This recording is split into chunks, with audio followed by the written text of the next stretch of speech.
সৈয়দনা ইউসুফকে ভাইয়েরা কুয়ার মধ্যে ফেলেছে। বণিক দল সৈয়দনা ইউসুফকে কুয়া থেকে নিয়ে মিশরে বিক্রি করছে। জানেন না ইউসুফ আলাইহিস সালামের ঘটনা? জানেন, সবাই জানেন।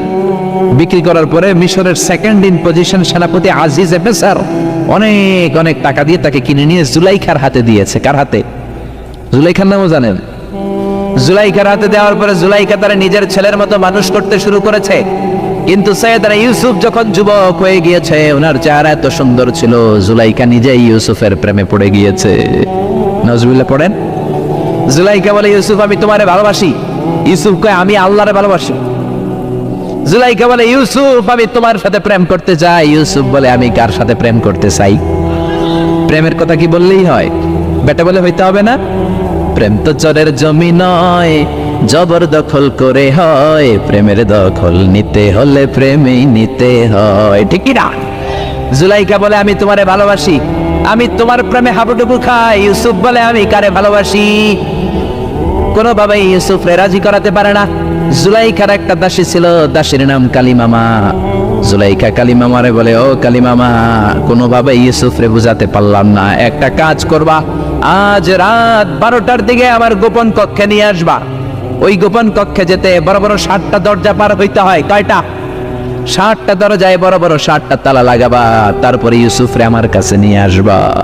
ওই প্রাসাদটা আমি নিজে দেখে এসেছি, যে প্রাসাদের মধ্যে সৈয়দনা ইউসুফ আলাইহিস সালাম আর জুলাইখার এই ঘটনাটা ঘটেছে। মিশরে একটা থানা আছে, ওই থানার নাম বদরেশিন। ওই বদরেশিন থানায় একটা এলাকা আছে নাম আজিজিয়া। এই আজিজিয়া এলাকাতে এই প্রাসাদ তুফানের কবলে এখন ভেঙে পড়েছে। তার পাশেই আছে সিজনি ইউসুফ, ইউসুফের জেলখানা। এই জেলখানাটাও আমি দেখে এসেছি। এই জেলখানাতে ইউসুফ আলাইহিস সালাম 10 বছর জেলে বন্দী ছিল।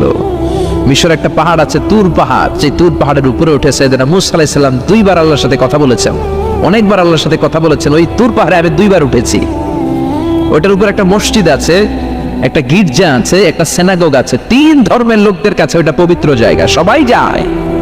আমরা মুসলমানরাও যাই, ইহুদিরাও যায়। ইহুদিরা সিনাগোগে যে ইবাদত করে, খ্রিস্টানরা চার্চের ভেতরে, গির্জার ভেতরে যে ইবাদত করে, আমরা মসজিদের ভেতরে যে জিকির করি। কার? লা ইলাহা লা ইলাহা ইল্লাল্লাহু মুহাম্মাদুর রাসূলুল্লাহ সাল্লাল্লাহু আলাইহি ওয়াসাল্লাম।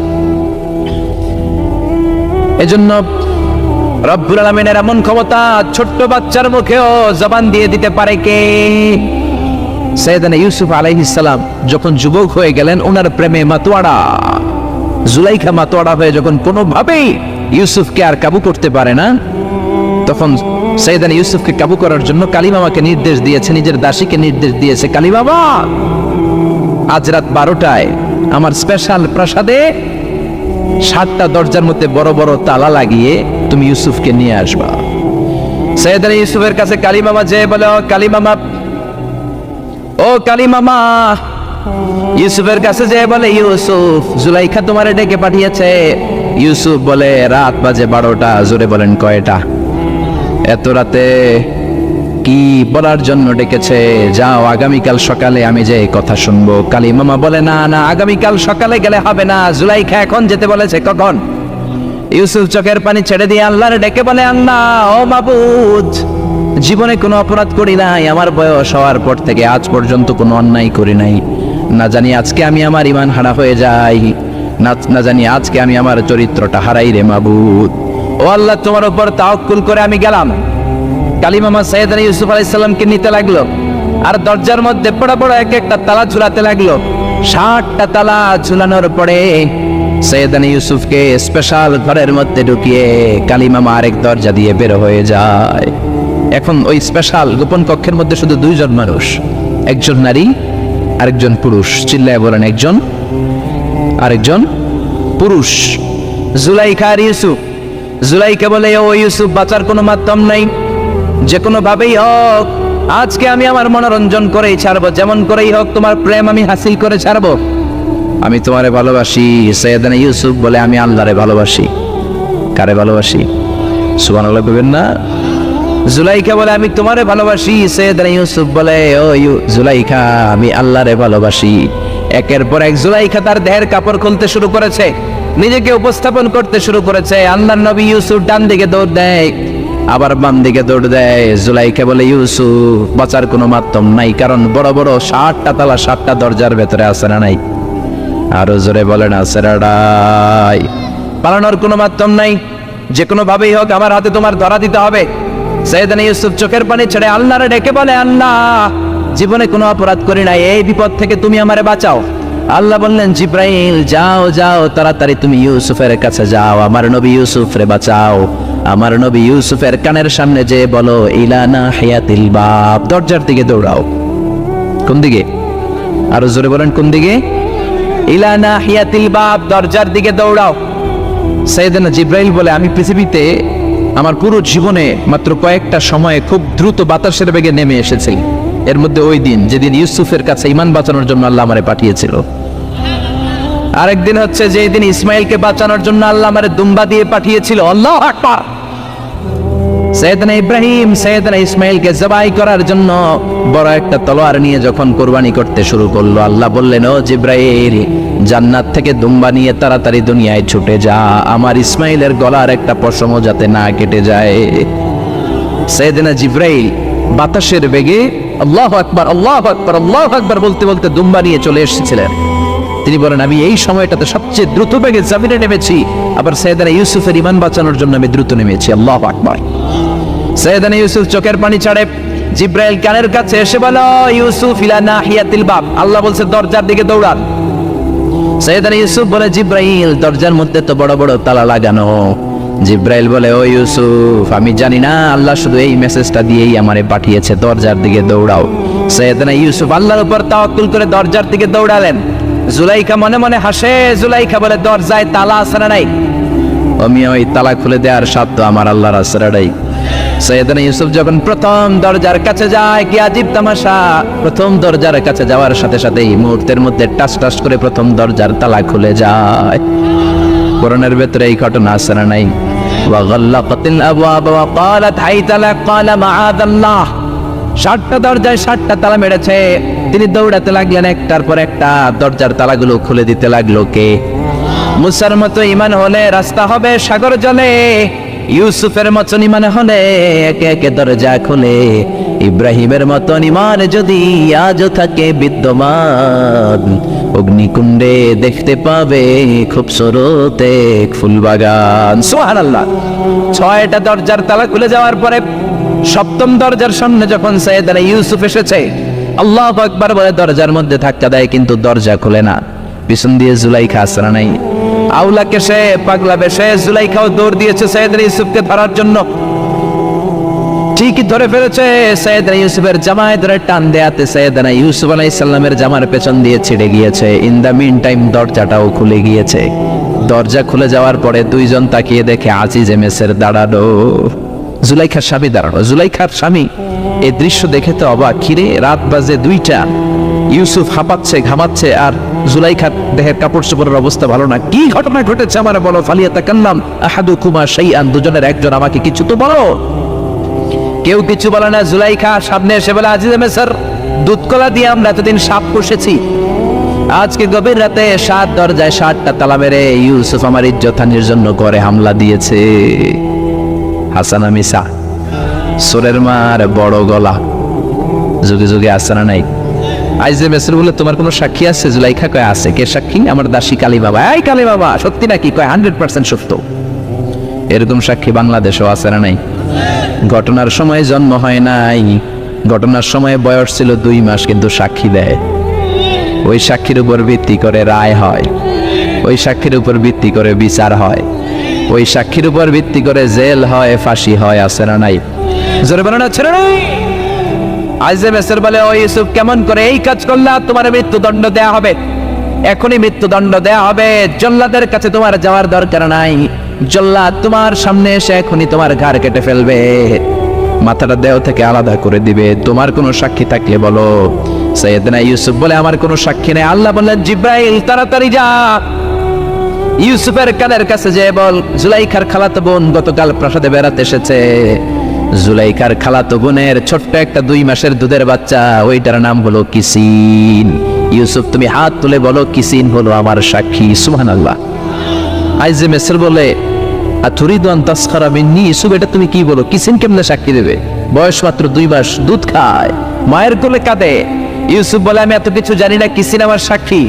কিসিনকে আনা হলো, সাইয়েদনা ইউসুফ কিসিনের মাথায় হাত বুলায় আর বলে, ও কিসিন ইশহাদি বিল হক, আল্লাহর নামে তুই সত্য সাক্ষী দে।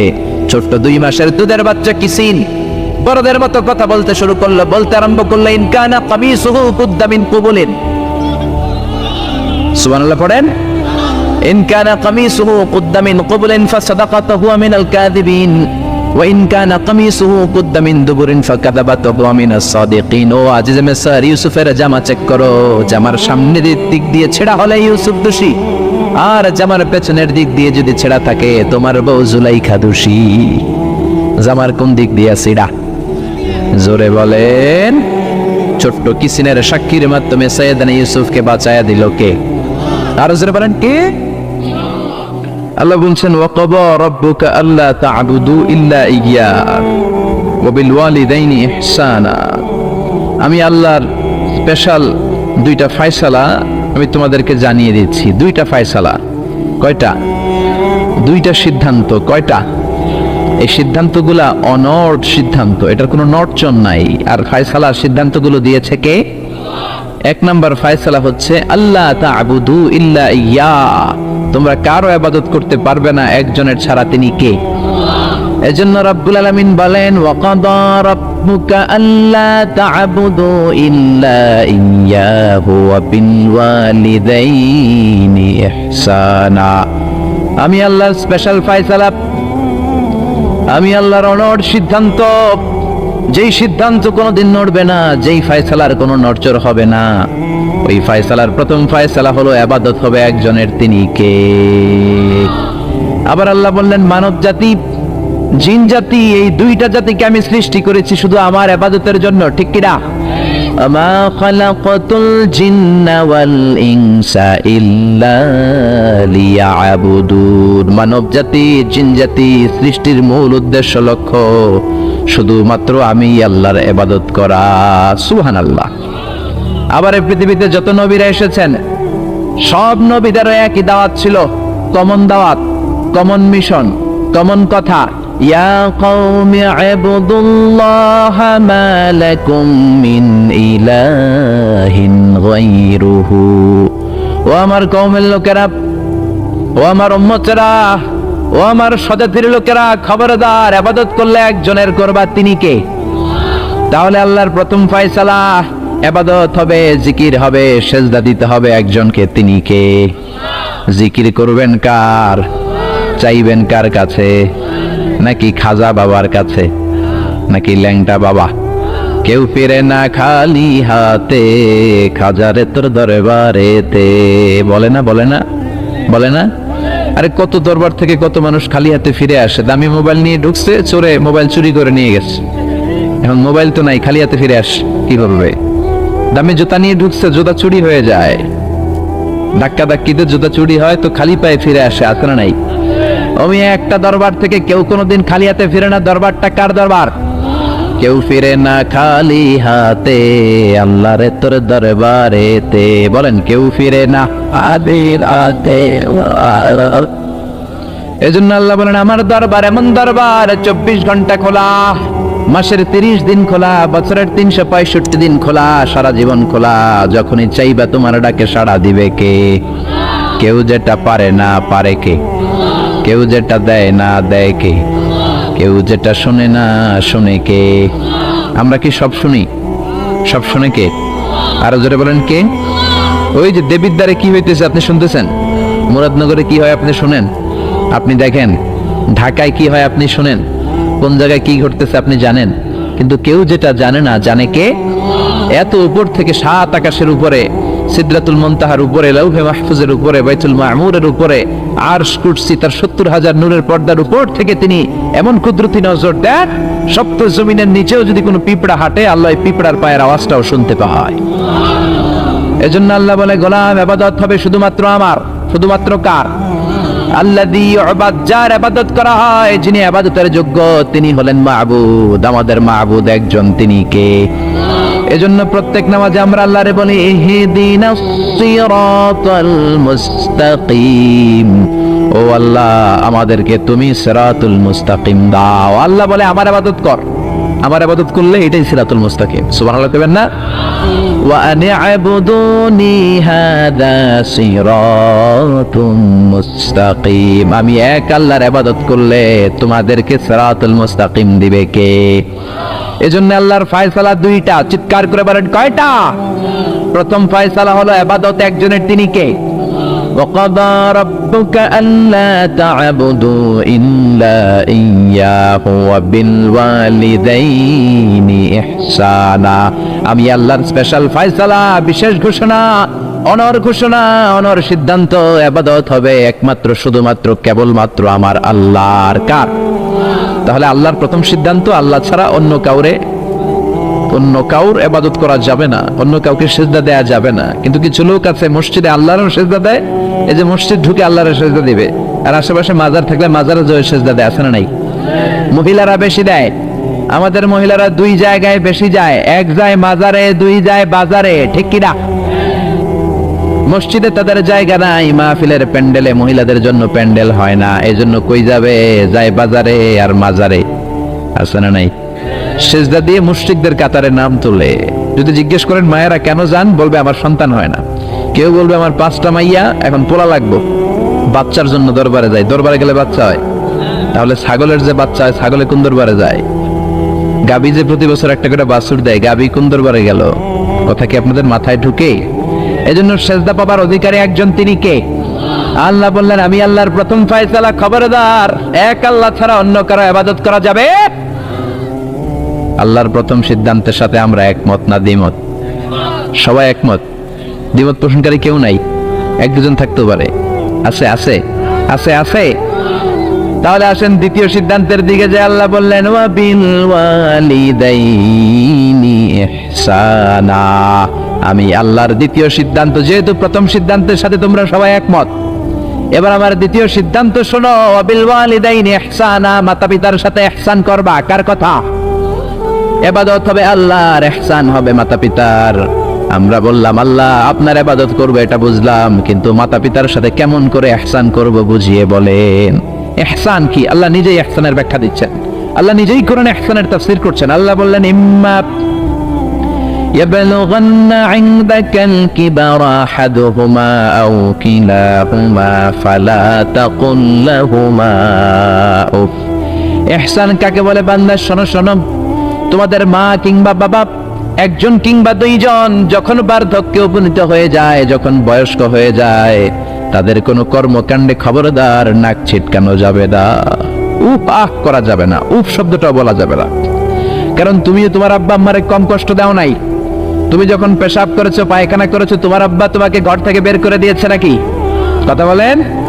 শীতের রাতে ডান দিকে নিয়ে তোমার মা তোমারে ঘুমালো, শীতের রাতে ডান দিকে পেশাব করে ভিজিয়ে দিয়েছো, মা তোমারে ঘর থেকে বের করে দেয় নাই, মা তোমারে বাম দিকে রেখেছে।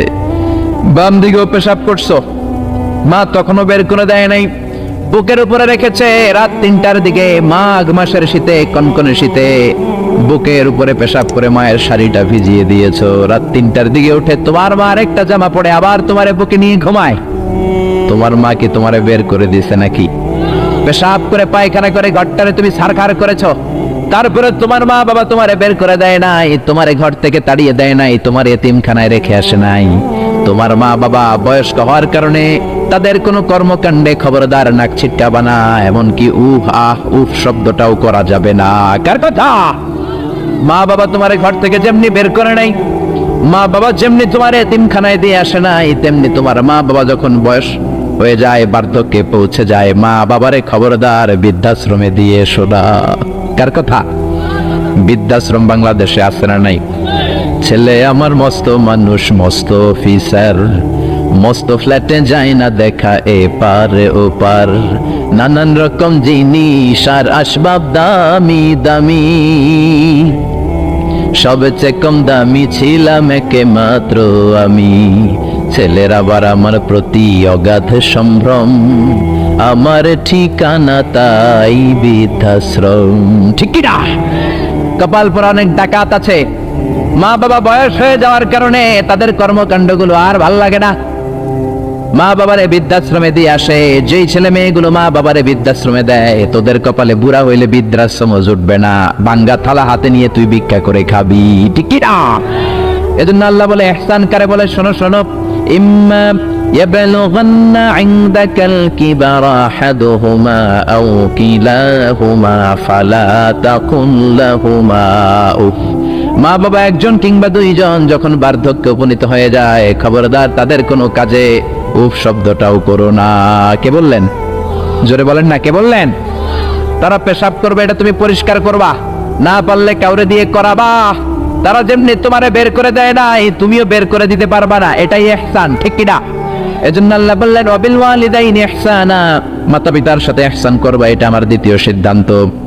আমরা বললাম আল্লাহ ইহসানের ব্যাখ্যা কি? আল্লাহ বললেন মা বাবা একজন কিংবা দুইজন যদি বয়স্ক হয়ে যায়, তাদের কোনো কাজে নাক ছিটকানো যাবে। 2 নম্বর ইহসানের ব্যাখ্যা, ওয়ালা তানহারহুমা, মা বাবারে ধমক দিও না। মা বাবারে ধমক দেয় এরকম বেয়াদব আছে না নাই? এরকম ডাকাইত আছে না নাই? এই এলাকায় নাই? অন্যান্য সবার সাথে খুব মিষ্টি ভাষায়, ভদ্র, খুব প্রেস্টিজিয়াস লোক, কিন্তু মায়ের সাথে খারাপ আচরণ, ধমকি দিয়ে কথা বলে, ঝিড়কি দিয়ে কথা বলে, মারে ডাকে বুড়ি, বাবারে ডাকে বুড়া, এরকম ডাকাত আছে না নাই? কেমন করে মারে তুমি বুড়ি বলে ডাক দাও? তোমার মা বাবা তো বুড়া বুড়ি হয়েছে তোমার কারণে। তোমারে মানুষ করতে যে তারা তাদের জীবন যৌবন শেষ করেছে। তোমার লেখাপড়া করাতে যে তারা তাদের জমি জমা হারিয়েছে। তোমারে বিদেশে পাঠাতে যে তারা তাদের ভিটে মাটা ছাড়া হয়েছে। কেমন করে মারে তুমি বুড়ি ডাকো, বাবারে তুমি বুড়া ডাকো? খবরদার, আল্লাহ বললেন ওয়ালা তানহারহুমা, আব্বা আম্মা কাউরে তোমরা ধমক দিও না। ধমক দেয়া যাবে? কথা বলেন। এরপর আল্লাহ বললেন ইহসানের 3 নম্বর ব্যাখ্যা, ওয়াকুল লাহুমা কওলান কারীমা, মা বাবা দুইজনের সাথে ভালো আচরণ করো, কোমল ভাষায় কথা বলো। কার আইন? আইনটা কার? যত কার্টিসি তুমি জানো, যত ভদ্রতা, যত পোলাইটনেস, যত হাম্বলনেস তোমার জানা আছে, সব ভদ্রতাকে উজাড় করে মা বাবার সাথে কথা বলো, চিল্লা এখন, ঠিক কি না? এরপর আল্লাহ বললেন ওয়াখফিদ লাহুমা জানাহায যুল্লি মিনার রাহমাতি ওয়া কুর রাব্বিরহামহুমা কামা রাব্বায়ানি সাগীরা। ওয়াখফিদ লাহুমা জানাহায যুল্লি মিনার রাহমা, রহমতের ডানা মা বাবার দুইজনের জন্য বিছিয়ে দাও। তোমার যত অর্থ আছে মা বাবার জন্য খরচ করো, তোমার যত ক্ষমতা আছে মা বাবা দুইজনের পায়ের সামনে ঢেলে দাও, ঠিক কিনা? আপনার সম্পদ আপনি মা বাবার জন্য ব্যয় করবেন, আপনার ক্ষমতা আছে মা বাবার পায়ের সামনে আপনি ক্ষমতা বিছিয়ে দেন, আপনার জীবনটার উজালা করে দিবে কে? আর আব্বা আম্মা একজন কিংবা দুইজন যদি এই ক্ষণস্থায়ী দুনিয়া ছেড়ে পড়ে পড়ে চলে যায়, আব্বা আম্মার কবরের সামনে দাঁড়িয়ে দোয়া কর, রব্বিরহামহুমা কামা রাব্বায়ানি সাগীরা ওয়া কুর রাব্বিরহামহুমা কামা রাব্বায়ানি সাগীরা। ও আল্লাহ, আব্বা আম্মা দুজন আমরা যখন ছোট ছিলাম, আমাদেরকে যেমনি আদর দিয়ে, সোহাগ দিয়ে, ভালোবাসা দিয়ে আমাদেরকে কাছে টেনে নিয়েছে, আমার আব্বা আম্মা দুইজনকে তুমিও তোমার কাছে আদরের চাদর দিয়ে তোমার কাছে তুমি টেনে নিও। পড়ে না আমিন? আর জোরে আমিন। এই জন্য আমার আল্লাহর স্পেশাল সিদ্ধান্ত কয়টা? প্রথম সিদ্ধান্ত ইবাদত হবে কার? দ্বিতীয় সিদ্ধান্ত ইহসান হবে কার সাথে? দ্বিতীয় সিদ্ধান্তের সাথে আপনার একমত? এটাও দ্বিমত নাই? এই জন্য ইবাদত হবে আল্লাহর, ইহসান করতে হবে মাতা পিতার সাথে। ইহসান মানে ভালো আচরণ, ইহসান মানে খেদমত করা, ইহসান মানে কোমল ভাষায় কথা বলা, ইহসান মানে মা বাবা বেঁচে না থাকলে কবরের সামনে দাঁড়িয়ে দোয়া করা, ইহসান মানে টাকা পয়সা সব মাতা পিতার পায়ের সামনে বিছিয়ে দেয়া, ঠিক কিনা? এই পৃথিবীতে যত ভালো কাজ আছে, এই সবগুলো ভালো কাজকে যদি একসাথে র্যাঙ্কিং করেন, র্যাঙ্কিং এ উপরের দিকে চলে যাবে মা বাবার খেদমত করেন। সুবহানাল্লাহ। এজন্য এক সাহাবী বিশ্বনবীরে বললেন, ইয়া রাসূলুল্লাহ, ইয়া হাবিবাল্লাহ, আইয়ুল আ'মালি আফদাল? ও নবী, এই পৃথিবীর বুকে সবচাইতে ভালো আমল কোনটা? বিশ্বনবী বললেন 3টা কাজ পৃথিবীর বুকে সবচাইতে ভালো। জোরে বলেন কয়টা? 1 নম্বরে as-সালাতু ফি ওয়াক্তিহা, সময় মতো নামাজ। সময় মতো যদি আজান দেওয়ার সাথে সাথে জামাতে তুমি সালাত আদায় করো, এর চেয়ে ভালো কাজ আল্লাহর জমিনে হতে পারে? তাহলে প্রথম ভালো কাজ হলো সালাত। প্রথম ভালো কাজ কি? কুরবানির ঈদে গরুর গোশতের সাথে যে সালাত খান ওইটা নাকি?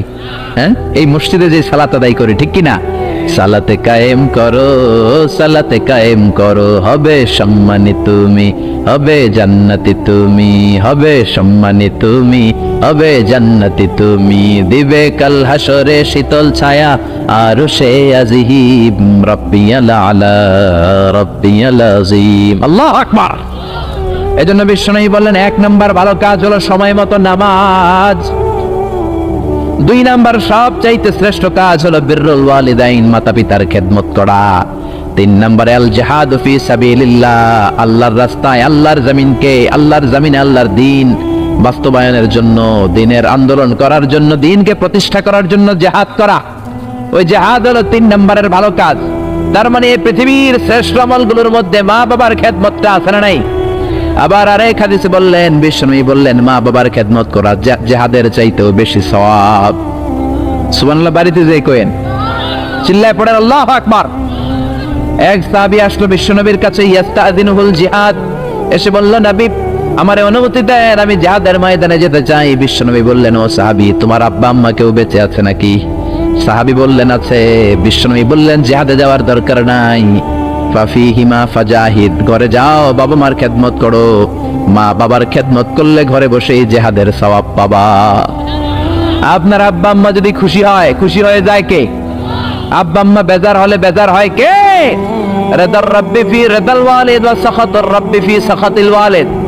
আপনার বাবা মা যদি আপনার উপর খুশি হয়ে যায়, রব্বুল আলামিন আরশের উপর থেকে আপনার উপর খুশি হয়ে যায়। সুবহানাল্লাহ বলেন। এজন্য মা বাবার দোয়া নেওয়ার দরকার আছে না নাই? বাবা হলো আমাদের বড় পীর সাহেব, মা হলো সবচেয়ে বড় ওলি। পৃথিবীর সবগুলো ওলি মিলে যদি একটা গ্লাসের পানির মধ্যে পুরো কোরআন খতম করে ফু দেয়, আর আপনার আম্মা জান যদি শুধু বিসমিল্লাহ পরে আরেকটা গ্লাসের পানির মধ্যে ফু দেয়, আল্লাহর কসম আপনার মা যেই গ্লাসের পানিতে ফু দিয়েছে ওই দোয়াটা সবার আগে কবুল হয়ে যাবে। কি বরকত, কি নিয়ামত। ঘরের মধ্যে থুইয়া আমরা কই যাই? ডাব লইয়া, লাউ লইয়া, মুরগি লইয়া, ঠিক কি না? এজন্য খেদমত করতে হবে মা বাবার, দোয়া নিতে হবে মা বাবার কাছে। অনেক কপাল পোড়া আছে, মাজারে যে মশারি দেয় কিন্তু নিজের বাবারে মশাই কামড়ায়, মারে মশাই কামড়ায়, আছে না নাই? মাজারে মশারি টাঙায় রাখে, ওর বাবারে কামড়াবে। বন্ডের একশের, ঠিক কিনা? এই বন্ডের সাথে, বন্ডামির সাথে ইসলামের কোন সম্পর্ক?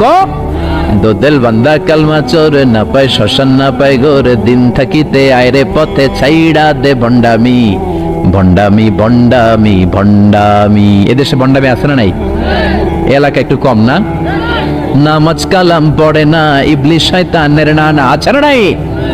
নামাজ রোজা করে না, ইবলিস শয়তানের নানা, ধর্মের একখান খুঁটি ধইরা কয়দিন করবা হয়রানি, ভণ্ডামি ভণ্ডামি ভণ্ডামি, ছাইড়া দে ভণ্ডামি, ঠিক কি না? এজন্য এই ভণ্ডামির সাথে ইসলামের কোনো সম্পর্ক নাই। অনেক কপাল পোড়া, মাজারে যায় মশারি টাঙায় কিন্তু নিজের মায়ের মশাই কামড়ায়, নিজের বাবারে মশাই কামড়ায়, আছে না নাই? পৃথিবীর সবাই মিলে দোয়া করলেও কবুল নাও হতে পারে, কিন্তু মা দোয়া করার সাথে সাথে এই দোয়াটা কবুল করে নেয় কে? এজন্য বিশ্বনবী বললেন, জান্নাত তোমাদের মায়ের পায়ের তলায়, আল জান্নাতু তাহতা আকদামি উম্মাহাতিকুম। ও দুনিয়ার মানুষেরা শোনো শোনো, 8টা জান্নাত আমি তৈরি করে রেখেছি তোমাদের জন্য, আর এই জান্নাত গুলো আছে তোমাদের মায়ের পায়ের তলায়।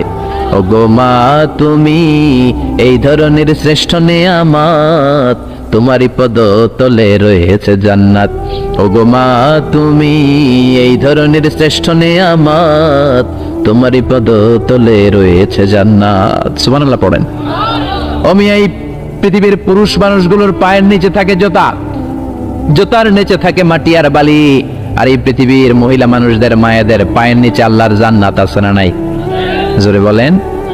তাহলে যেই মায়ের পায়ের নিচে জান্নাত, ওই পায়ের দাম বেশি না কম? এই পৃথিবীটার 1000 বার বিক্রি করলে বিক্রির টাকা দিয়ে জান্নাতের একটা চেয়ারের দাম হবে।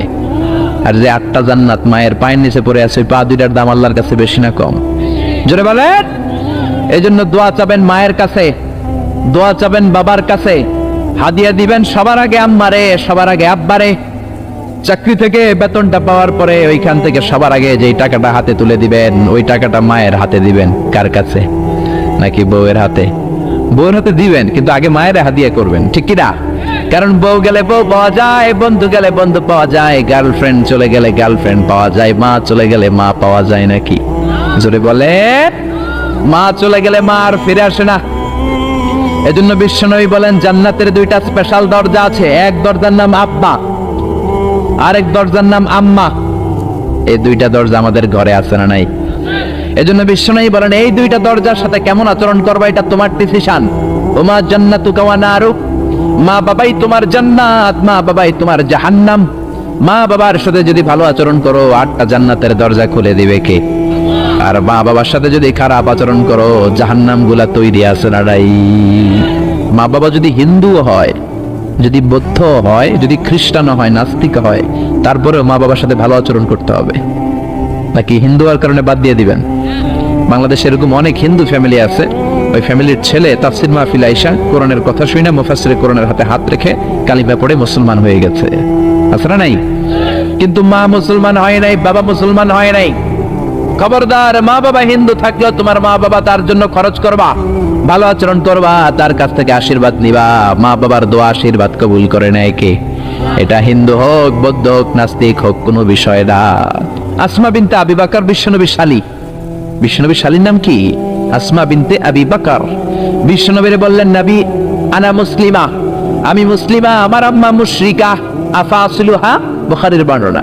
এখন আমি কি করব? আম্মা যদি আমার কাছে আসে আম্মা জানের সাথে ভালো আচরণ করব নাকি? আম্মা তো মুশরিকা, আমি মুসলিমা। বিশ্বনবী বললেন খবরদার, মুশরিকা হোক কাফেরা হোক, সিলিহা, মা বাবার সাথে ভালো আচরণ করো। অবশ্যই তোমার মায়ের দোয়া তুমি নিবে, অবশ্যই তোমার মায়ের সাথে তুমি ভালো আচরণ করবে। চিল্লা এখন ঠিক কিনা? এই পৃথিবীতে অনেক নবী ছিল, যেই নবীদের বাবা ছিল মুশরিক কাফের, আছে না নাই? সাইয়েদনা ইব্রাহিম গোটা মুসলিম মিল্লাতের পিতা, জাতির পিতা সাইয়েদনা ইব্রাহিম আলাইহিস সালাম, উলুল আজমি মিনার রাসূল, জালিল কাদের পয়গম্বর, কিন্তু ওনার আব্বা কালিমা পড়ে মুসলমান হয় নাই। বাবার নাম কি? আযর। মুশরিক, মূর্তি বানাইতো, মূর্তি বানানোর ইন্ডাস্ট্রি ছিল তার বাবা। চিল্লা এখন ঠিক কিনা? তাই বলে কি বাবার সাথে খারাপ আচরণ করছে? বাবারে গালি দিছে? ইয়া আবাতি লিমা তা'বুদু মা লা ইয়াসমা'ু ওয়া লা ইউবসিরু ওয়া লা ইউগনি আনকা শাইআ। শ্রদ্ধা সহকারে, সম্মান সহকারে বাবারে নসিহত করেছ, বাবা কেন আপনি ওই মূর্তির পূজা করেন যেই মূর্তি কানে শোনে না, যেই মূর্তি চোখে দেখে না, যেই মূর্তি ভালো মন্দ আপনার কিচ্ছু করতে পারে না, ওই মূর্তির পূজা কেন করেন? সম্মানের সাথে বাবারে দিনের দাওয়াত দিলেন, কিন্তু বাবার সাথে কোনোদিন খারাপ আচরণ করে নাই। সুবহানাল্লাহ। এজন্য আল্লাহ বলেন আমার ফয়সালা দুইটা। কয়টা? ইবাদত হবে কার আর ইহসান হবে কার সাথে? বিশ্বনবী বললেন ইহসান করবা না কেন? কারণ এই মা বাবা এমন রহমত, মা বাবার চেহারার দিকে তাকালেই সওয়াব আছে না নাই? বিশ্বনবী বলতেন নাযার ইলা সালাসাতি আশিয়া ইবাদাত, তিনটা জিনিসের দিকে রহমতের নজর করে তাকালে আমলনামায় সওয়াব দেয় কে? এক নম্বর নাযার ইলাল মুসহাফ, কোরআনের দিকে রহমতের নজরে তাকালে সওয়াব আছে না নাই? দুই নম্বর নাযার ইলাল কাবা, হজ করতে গেলেন, উমরা করতে গেলেন, কাবার দিকে নজর দেওয়ার সাথে সাথে সওয়াব আছে না নাই? তিন নম্বরে নাযার ইলা ওয়াজহিল ওয়ালিদাইন, মাতা পিতার চেহারার দিকে রহমতের নজরে একবার তাকালে কবুল হজের সওয়াব দিবে কে?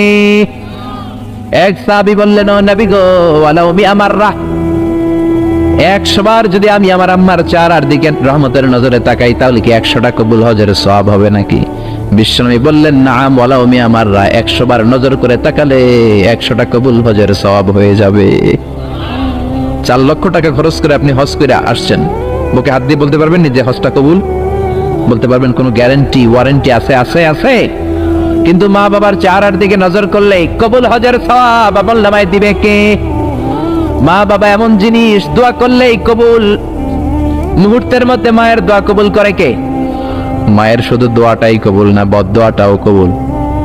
যদি শুধু দোয়াটা কবুল হইতো তাহলে বলতে পারতাম আর দোয়া না করলে কি হয়েছে। কিন্তু শুধু দোয়াই না, দোয়াও কবুল, বদদোয়াও, দোয়াও কবুল, বদদোয়াও। এজন্য মা বাবার ছেলে মেয়েদের উদাহরণ হচ্ছে তরমুজ আর ছুরির মতো। মা বাবা হলো ছুরি, ছেলে মেয়ে হলো তরমুজ। তরমুজ নিচে রেখে উপর থেকে ছুরি মারলে তরমুজ কেটে যায়, আবার নিচে ছুরি রেখে উপর থেকে তরমুজ ফেলে দিলেও তরমুজ কেটে যায়। উভয় অবস্থায় তরমুজ কেটে যায়, ছুরির কিছু হয় না, ঠিক কি না? আপনি বুলেট মারলে অনেক সময় বুলেট মিস হতে পারে, নাকি বুলেট মিস হয় না? গুলি মারলে হয় না? হয় না? ড্রোন হামলা করলেন, মিসাইল হামলা করলেন, মিস হতে পারে, কিন্তু মায়ের দোয়া, জোরে বলেন না, মিস হবে? এজন্য বিশ্বনবী বলতেন সালাসু দাওয়াতিন মুস্তাজাবা, তিন ব্যক্তির দোয়া মুহূর্তের মধ্যে কবুল হয়ে যায়। এক নম্বরে হলো দাওয়াতুল মুসাফির, মুসাফিরের দোয়া কবুল করে কে? দুই নম্বরে দাওয়াতুল মাজলুম, অত্যাচারিত ব্যক্তির দোয়া কবুল করে কে? তিন নম্বরে দাওয়াতুল ওয়ালিদাইনি লিওয়ালাদিহি, মাতা পিতার দোয়া, যখন মাতা পিতা ছেলে মেয়েদের জন্য দোয়া করে ওই দোয়াটাও কবুল করে কে? মাতা পিতার দোয়াও কবুল, বদদোয়াও, জোরে জোরে বলেন, দোয়াও কবুল, বদদোয়াও, বদদোয়া করলেও কবুল হয়ে যাবে। বুখারীর বর্ণনা, জুরাইজ নামে এক আল্লাহর ওলি ছিল। আল্লাহর ওলির নাম কি? আরো জোরে বলেন। জুরাইজ নামে এক আল্লাহর ওলি ছিল, বনি ইসরায়েলের অনেক বড় আবেদ। পাহাড়ের উপরে ওনার গির্জা, ওই গির্জার মধ্যে রাত্রিবেলায় তাহাজ্জুদ পড়তে পড়তে আল্লাহর ওলি হয়ে গেছে। ওই গির্জার পাশে ছোট্ট ঘর থাকে তার মা, রাত্রিবেলায় তাহাজ্জুদের নামাজ পড়ছেন। ওমি আর তাহাজ্জুদ ছাড়া আল্লাহর ওলি হওয়া যায় নাকি? আমিনাল লাইলি ফাতাহাজ্জাদ বিহি নাফিলাতান লাকা আসা আন ইয়াবআসাকা রাব্বুকা মাকামাম মাহমুদা। তাহাজ্জুদের নামাজ পড়লে আপনার মর্যাদা বাড়ায় দিবে কে? উনি তাহাজ্জুদের নামাজ পড়তেছেন, রাত 2টা, ওনার মা ডাক দিল, ইয়া জুরাইজ, ও জুরাইজ। জুরাইজ মনে মনে ভাবে, হায় হায়, নামাজেও দাঁড়াইলাম, মায়েও ডাক দিল, এখন কি করি? নামাজ পড়বো না মায়ের ডাকে সাড়া দেব? মনে মনে ভাবলো নামাজটা পড়ে নেই, 2 রাকাতের নামাজ, বেশি সময় লাগবে না। নামাজের পরে মায়ের কাছে যাব, হয়তো মায়ের পিপাসা লেগেছে, পানি খাবে। মায়ের ডাকে সাড়া দেয় নাই। কিছুক্ষণ পর আবার মা তার ডাক দিল, ইয়া জুরাইজ, ও জুরাইজ। জুরাইজ আবার নামাজ চালিয়ে গেল। মনে মনে ভাবলে একটু পরে যাই, নামাজটা শেষ করেই মায়ের কাছে যাব। মা কিছুক্ষণ পরে আবার ডাক দিল, জুরাইজ। জুরাইজ বলে, হায় হায়, মা তো শুধু ডাকতেই থাকে, নামাজ পড়ে মায়ের কাছে যাব। কিন্তু মায়ের সহ্য হয় নাই, মায়ের মনে কষ্ট চলে আসছে। মা মনে ব্যথা পেয়ে গেছে, ব্যথা পাওয়ার সাথে সাথে বদদোয়া করে ফেলছে। আর ওই বদদোয়া কবুল করে ফেলছে কে? এজন্য মায়ের দোয়াও কবুল, বদদোয়াও। বদদোয়া করেছে, আল্লাহুম্মা লা তুমিতহু ইল্লা আন তুরিয়াহুল মুমিসাত, ও আল্লাহ, কোন বেশ্যা নারীর ফিতনায় না ফেলে তুমি জুরাইজকে মরণ দিও না। বদদোয়াটা কবুল করে নিল কে? কিছুদিন পরে আবার জুরাইজ তাহাজ্জুদের নামাজ পড়তেছে, এক বেশ্যা নারী আসছে, এসে বলে, জুরাইজ দরজা খোলো। নক করতে শুরু করছে। দরজা খোলার পরে জুরাইজকে সে প্রলোভন দিতে শুরু করলো, বললো, দেখো কত সুন্দরী আমি, আমি অনন্য, আমি সুস্নিগ্ধ, আমি প্রিয়ংবদা, আমি সুহাসিনী, সুকেশিনী, সুভাসিনী, অসূর্যম পুষ্যা মেঘে কালো কেশ, হরিণের মতো ডাগর ডাগর আমার চোখ, দেখো আমি কত সুন্দরী, আসো আমরা প্রেম খেলায় মেতে উঠি। জুরাইজ বলে, আমি আল্লাহরে ভয় পাই, দূর হও, আমার গির্জা থেকে দূর হও। জুরাইজের সাথে সুবিধা করতে না পেরে বেশ্যা পাহাড় থেকে নিচে নেমে এসেছে। বুখারীর হাদিস। নিচে নেমে এসে দেখে এক রাখাল ঘুমায়। কে ঘুমায়? রাখাল রে ঘুম থেকে উঠিয়ে বলে, ও রাখাল, দেখো আমি কত সুন্দরী। রাখাল তার প্রেমের ফাঁদে পড়ে তার সাথে অবৈধ দৈহিক সম্পর্কে লিপ্ত হয়েছে, জিনা করেছে। ব্যভিচারের ফলে এই বেশ্যার পেটের মধ্যে সন্তান দিয়ে দিয়েছে কে? 3 মাসের ব্যবধানে বেশ্যার পেটটা এত বড় হয়ে গেছে। এলাকার লোকেরা বলে, ও মেয়ে, তোর তো বিয়ে হয় না, এই পেট বড় হইলো কেন? বাচ্চা পাইলি কই? বেশ্যা বলে, আমার পেটের বাচ্চার বাবা হলে ওই আল্লাহর ওলি জুরাইজ। কথাটা হাসা না মিছা? কত পার্সেন্ট? জোরে বলেন। 100% মিছা? সবাই বলে, হায় হায়, এতদিন মনে করতাম আল্লাহর ওলি, এখন দেখি ভণ্ড। এতদিন পানি পড়ার জন্য যেতাম জুরাইজের কাছে, এখন দেখি ভণ্ড। উপর দিয়ে ফিটফাট, ভিতর দিয়ে সদরঘাট। উপর মে পাক সাফ, আন্দার মে খালাত মালাত। জুরাইজ, আজকে তোর 12টা বাজাবো, দাঁড়া। জুব্বা পড়ে তুমি বুজুর্গি দেখাও, আর রাতের বেলা আকাম কুকাম করো। লাঠি ছোটা নিয়ে সব পাহাড়ের উপরে উঠে গির্জা ভেঙে মেসাকার জুরাইজকে রশি দিয়ে বেঁধে নিচে নামিয়ে এনেছে। ও জুরাইজ, তোর মতো ভণ্ড এলাকায় থাকার দরকার নাই, তোরে ডেথ পেনাল্টি দিব, মৃত্যুদণ্ড। কি দণ্ড? জুরাইজ বলে, হায় হায়, কেন আমার গির্জা বাংলা, কেন আমারে মারতেছো ধরতেছো জানি না, একটা বারের মতো বলো আমার অপরাধ কি? সবাই বলে, জুরাইজ, তোর মতো ভণ্ড এই তল্লাটে কেউ উড়ায়। জুরাইজ বলে, ঠিক আছে, আমারে মৃত্যুদণ্ড দিও, আগে বলো অপরাধ কি? সবাই বলে, এই বেশ্যার সাথে তুই পাপ কাজে লিপ্ত হয়েছিস। এই মহিলার পেটের মধ্যে যেই বাচ্চা, ওই বাচ্চার বাবা হলি তুই জুরাইজ। জুরাই বলে, আল্লাহ, কোন বিপদে তুমি আমারে ফালাইলা? কিছুই তো জানি না আমি।